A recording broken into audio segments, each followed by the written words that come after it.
Our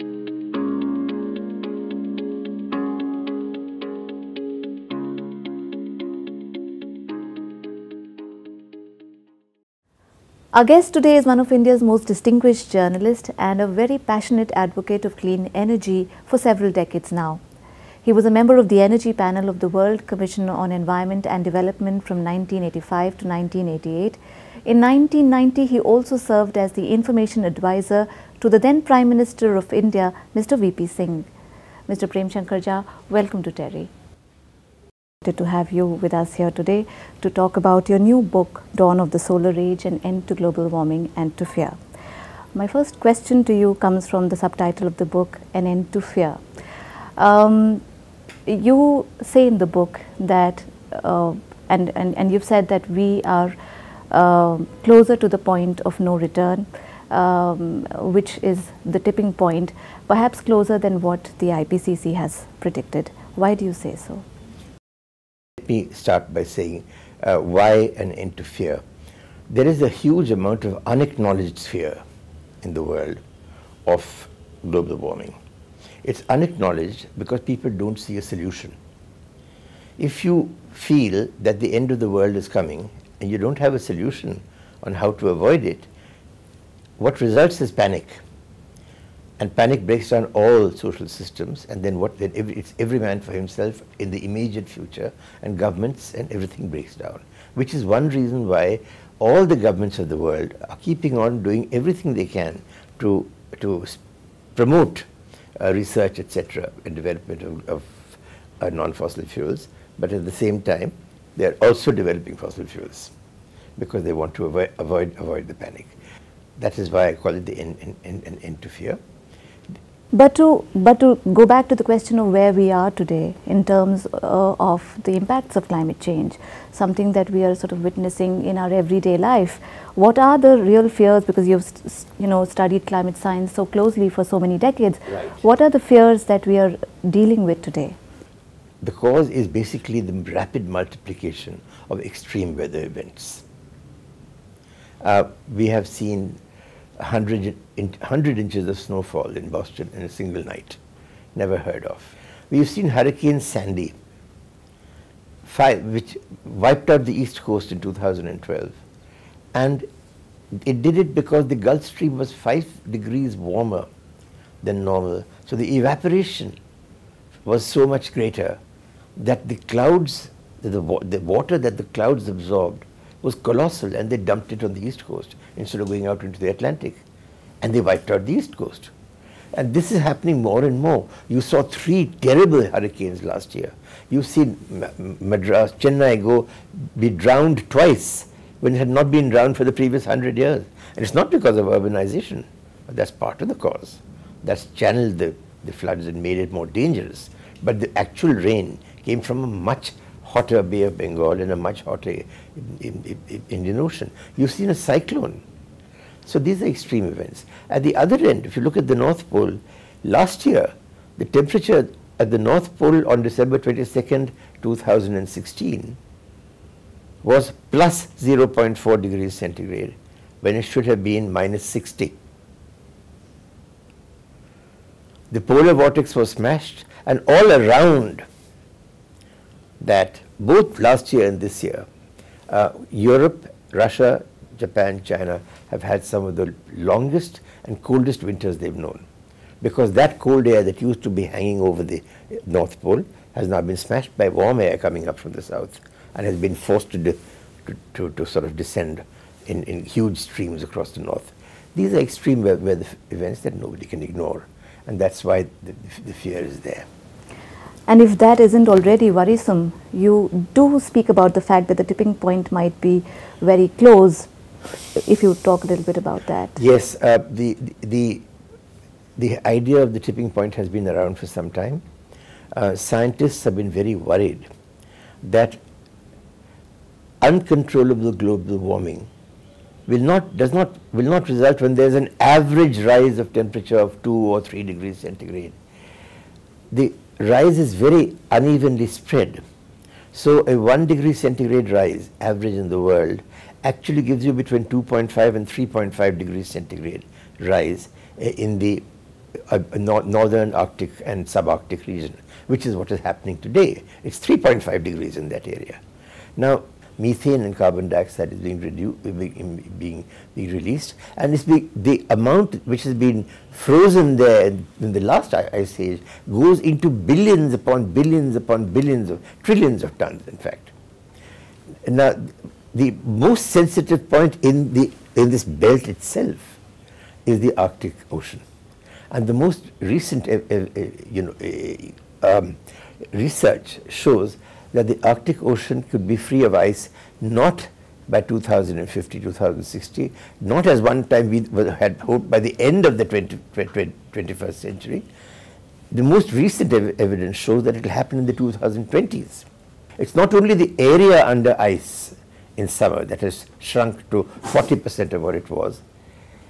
It is also the thickness of the ice, the mass of the ice, that has come down by 40%.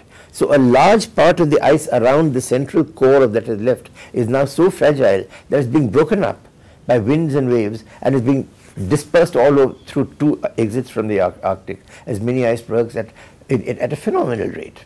And that cold water in turn is affecting the current system, the thermohaline current, upon which the whole climate stability of this world has rested for the last 7,000 years. It's that dangerous. The tipping point could be as little as 10 years away. Now, that sounds like a particularly terrifying scenario, but you believe, and that's what you've argued in the book, that it is not inevitable. We are not lost. Why do you say so? Because the technologies do exist which can drastically reduce global warming in a very short time and thereby check the runaway change of runaway climate change, that threat that we are facing today, which I just described.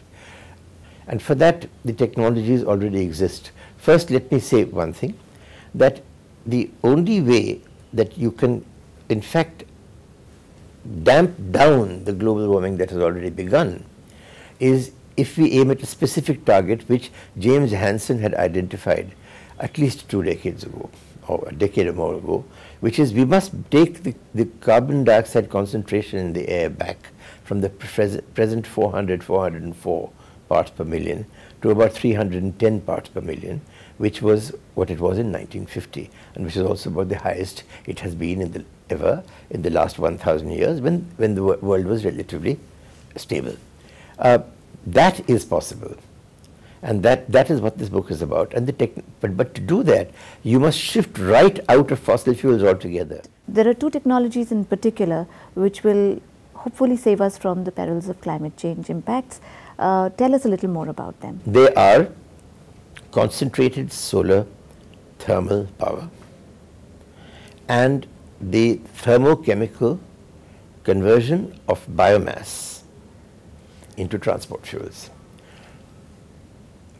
Power generation and the process heat that is required by industry, which comes as a part of this power generation, accounts for almost half of the total CO2 emissions that we make in the world. Transport fuels globally accounts for about 1/3, about 34%, but in India accounts for almost 40%, and in most developing countries, I suspect. So if you take these 2, then you pretty well licked the problem. Now let me come to concentrated solar thermal power first. Today there is a great deal of excitement about solar power, but it's all about solar photovoltaic power. The solar photovoltaic power has 2 problems. One is that it does require some very rare metals, and there's been no breakthrough which says that you will not require maybe other rare metals, but there'll still be very rare metals. At this moment it's cadmium and tellurium. The world consumes so much energy that you will run out of both long before solar photovoltaic power can meet even a significant part of the power we consume today. It also produces no process heat. second problem with solar photovoltaic power is that it is only available when the sun is shining.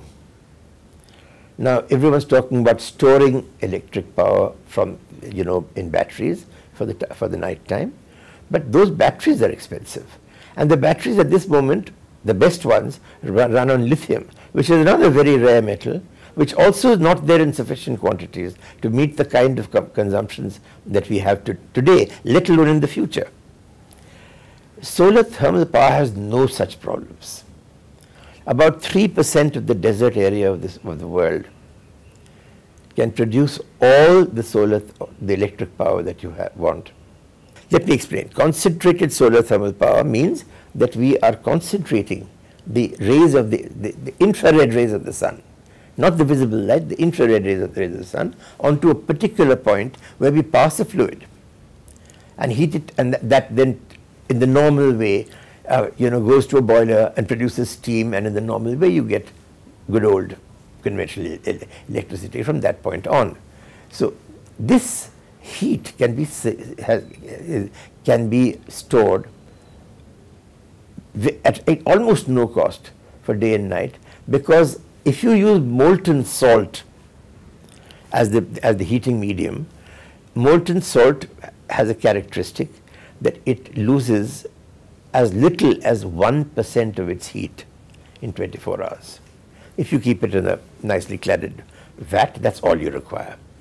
So you have, heat is very easy to store, battery power is extremely difficult to store. Solar thermal power requires no special materials, no metals. So solar thermal power does that, and today there are power plants functioning which are giving you 6,500 hours of power per day, and there is a plant in Spain that's been doing it for 6 years from solar thermal power. Would you like to speak a little bit about the economics and the price points related to solar thermal power? Yes, I'm glad you raised that point. The latest power plant that's coming up, solar thermal power plant, is in Dubai. It's an 800 megawatt power plant, and the price fixation, the purchase price agreement has been signed at 7.8 cents a unit. That is 5.2 rupees. The solar photovoltaic plants that we had signed up for, the 2,000 megawatts ones in Andhra and somewhere else 2 years ago, they were 4.63 rupees. The issue is not that one is 60 paisa less than the other. The issue is that both of these are much less than the price we are actually paying today for conventional coal-based power. In Delhi, we are paying 9 rupees a unit. In the US, the average price of electricity, if you take both peak and off-peak power, is 12.05 cents. This is only 7.8 cents. But the places where this is solar thermal power is available are hot places, dry places. And if you look at the places where all political power is concentrated today, they are all cold, wet places, which is why solar thermal power is not getting the importance it deserves. Mr. Jha, the next technology that you speak about with great conviction is biomass gasification, which you say should be fully driving the transport sector. Explain to us why you feel so confident about this technology. Ethanol is the only bio-transport fuel we are using today, apart from a little bit of biodiesel. The ethanol is obtained through fermentation of either sugar or molasses or corn. Gasification is not a biological process, it's a chemical process. As I said, it's a thermochemical conversion. What it does is, if you burn any biomass in a limited amount of oxygen, a deliberately controlled amount of oxygen, you will get not carbon dioxide, which is what you get when you burn anything, but you will get carbon monoxide, and because there's moisture always, you'll also get hydrogen. Now, hydrogen and carbon monoxide are the two basic building blocks of actually just about everything in the world. All the synthetics that we are using nowadays are made from essentially recombining carbon monoxide, hydrogen, sometimes with some carbon dioxide also, under different pressures and temperatures, using different catalysts to give you whatever product you want. Organic chemistry is just the study of the many, many ways in which you can combine this. Some of the products that you can produce through the same process, which is called the Fischer-Tropsch synthesis, and which has been around since the end of the 19th century, if you please. Some of the products you can get are transport fuels. Today, South Africa produces 50% of its transport fuels in the same way by breaking down coal. But you can also do the same with biomass. Now, the great advantage of this is that whereas ethanol requires only food crops, starch basically. So what happens to the rest of the crop? What happens to the rice stalk, the wheat stalk, the corn, maize stalk, cotton stalks, they're waste. So what biomass gasification does is it controls this burning, it turns it into carbon monoxide and hydrogen, and that carbon monoxide and hydrogen then give you transport fuels. These technologies are ready, there are projects ready, it's already being done, it's being done in Sweden to meet the bio content requirement of the EU.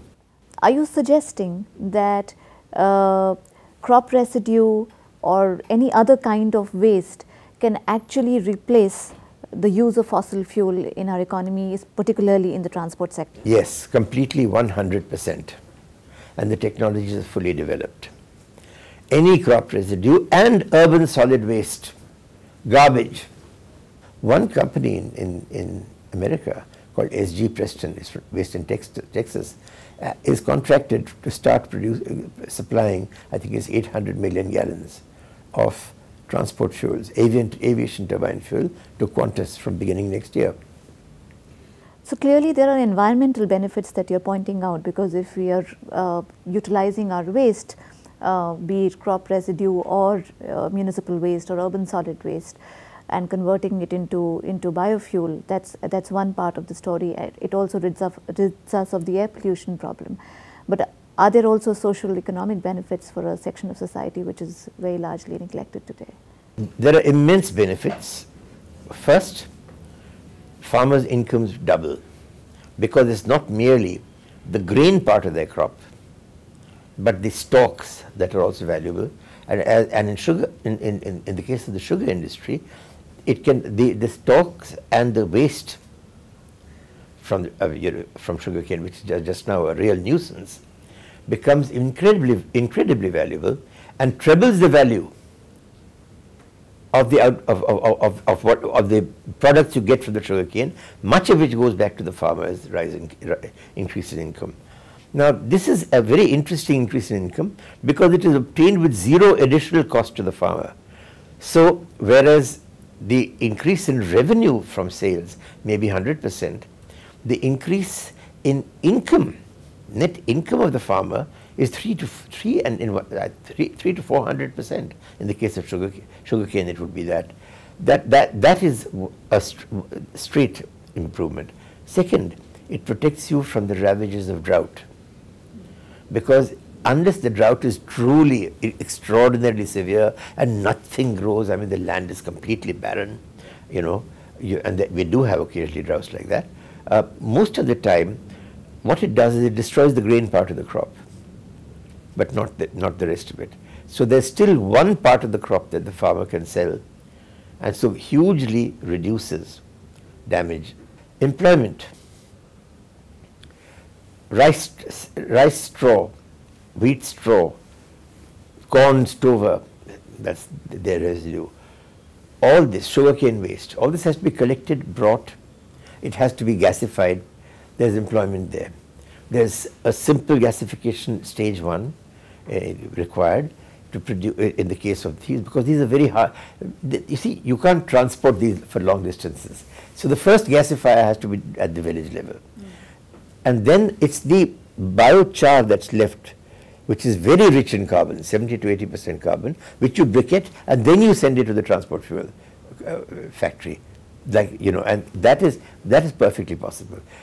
Right at the village, you get a lean gas which you can use for electricity, you can use for irrigation pumps. All that has been done, and TERI is really a leader in this, so you know that very well. So that is only the beginning of the benefits. The real benefits come from the biochar. From the briquettes. Yes, you know, and from their conversion into transport fuel. The country as a whole becomes free of foreign exchange exports, you know, expenditure on transport fuels. Today, 50% of our export earnings are going into paying for oil, imported oil and gas. 50%. And on top of that, 1/4 of the coal we're consuming is also imported. So you can imagine what that would do to the foreign exchange benefit. We would become a foreign exchange surplus country, piling up reserves exactly like China. That sounds like a very attractive proposition, but if we were to mindfully move towards a no carbon economy and we were to start doing it from now, how much time do you think it will take us, or how much time is needed to make this full transition? The transition can, look, if this was a Stalinist or a Xi Jinping government, even Xi Jinping does not have that kind of control over the provinces, but much more so than any Indian government has or any democratic government has. You could shorten this period. But you need to do this transition in a way that you disturb people's lives, people's livelihoods, people's income. That includes the big corporations. You've got to disturb them, you've got to make them not, you know, you've got to minimize the losses they suffer from the change. So I worked out that the time in which this can be done is 40 years. Why 40 years? Because that is the average life of a coal-based power plant. So if all then all one needs to do is at the next summit of the COPU, they have to, if they took a decision that as of now, all of us 190 countries, we will not sanction any more coal-based power plants. Finished. That means that automatically the power plants that are there, they will have 40 years in which they will comfortably recover the investment they've made, and they'll have all the time to think about where to put this money, and they will themselves go into renewables, because they have now become economical. But you can speed this up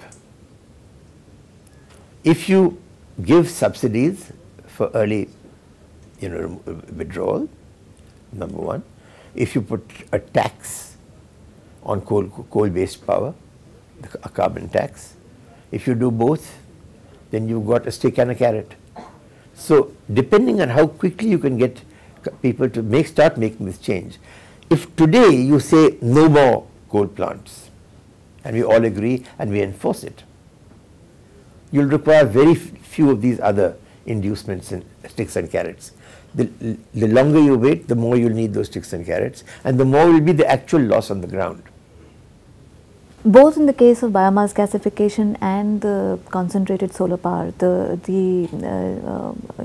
facts that you've put on the table, it sounds like a win-win situation for everyone. But let me ask you this question yet again, and especially for the naysayers. You are confident that these are economically viable technologies which have the potential to completely replace fossil fuels without any kind of subsidies or other kinds of support, and we really, a new future beckons us if we were to go this way. The question of financial viability, isn't it? The proof of the pudding on financial viability lies in the eating. If there is someone prepared to sign a power purchase agreement with you, and that means that they feel that this is a viable option for them, the buyers of power, For example, British Airways wanted to buy aviation turbine fuel from this company in London. They signed an 11-year power purchase agreement. The same thing, the Dubai government has signed a power purchase agreement. The Morocco government signed a power purchase agreement with the people putting up the CSP plants in these two countries. It's up to the putting up the investor to decide whether he needs subsidy or not. Neither of them have asked for subsidies, but they have got loans at good rates. Dubai, the 800 megawatt power plant, the interest rate is 4%. Here in India, the minimum interest rate you're charging from anybody in industry is between 10 and 11%. This makes no sense at all, because at 11% in 6 years, 6.5 years, the cost of your plant has doubled. So you're fighting that all the time. For 2 years, 2.5 years, there's nothing coming. Then after that, by that time already, your capital costs have gone up by 40% because of interest. Then you start against that, trying to meet the power purchase agreement price, you see. So yes, that is one. The same thing is true in the case of transport fuels. There have been people who have signed power purchase agreements to obtain methanol, aviation turbine fuel, diesel from various companies using either black liquor from which is a terribly toxic waste, carbon-rich toxic waste from the paper pulp industry, or urban solid waste, refuse-derived fuel. The companies, there have been any number of contracts signed. They've also collapsed because every time that they start off, the price of oil crashes and gas crashes. 2007, there was a price crash. 1986, there was an oil price crash. 2014, there's an oil price crash. So what you need is not subsidies. What you need is the second decision we need. The first one I said is stop all coal-fired power plants, coal and gas for that matter, right now. But the second decision that you require is that we will all agree that fuel prices will be pegged not to the existing up or down price of the raw material, which is oil or coal or gas, but to its long-term trend price. If you do that, there is no subsidy involved anywhere. But it means that the investor knows that I will get so much for my methanol, I will get so much for my aviation turbine fuel. So that security is required for the investor to invest. You're asking for a more conscientious role to be played by the state. I'm asking for the state to play that minimum role that is required to make capitalism work for the people instead of against the people. Mr. Jha, you've dedicated this book to your grandchildren with an apology for leaving behind a terrible world, but also with the hope that they inherit a better world. We hope the possibilities that you have shown us in this book do become a reality, and they help us move towards that safer and better and cleaner world. Thank you so much for being with us today. Thank you. Thank you.